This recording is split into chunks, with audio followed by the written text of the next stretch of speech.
এটা লাস্ট কিস্তি, এটা নিয়ে আমি তাড়াতাড়ি যাব, এটা দিলে বাঁচে, কিন্তু দরজা তো বন্ধ, দেখি ডাকতে হবে। হ্যাঁ ঠিক আছে ঠিক আছে, রাখো, কিস্তিটা নিয়ে তারপর আমি কল ব্যাক করছি। ও দিদি, দিদি, ও দিদি, দিদি। বাবা বাবা শোনা ছেলে, এখন খেলা, এখন খেলা বন্ধ, খেলা বন্ধ। না তোমাকে একটা কথা বলি, একটা দিদি এসছে, যদি ঘরে ঢুকে বলে মা কোথায়, তুমি কি বলবা? বলে মা বাজারে গেছে। হ্যাঁ বাবা, যদি জিজ্ঞেস করে যে মা কখন আসবে, তুমি বলবে কি জানি না। মনে থাকবে তো বাবা?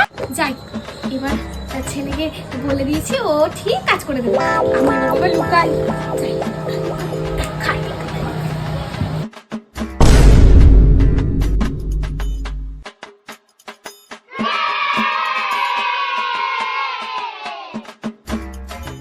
দিদি ধুর,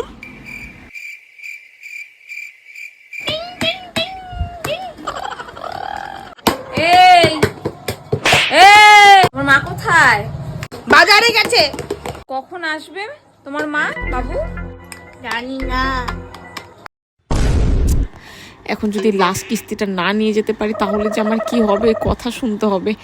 কিন্তু এক মিনিট, সাপোজ যদি উনি এই খাটের তলা লুকিয়ে থাকে, তাহলে নিশ্চয়ই ভাবছে যে ম্যাডাম কখন এখান থেকে যাবে আর কখন আমি খাটের তলা থেকে বের হব।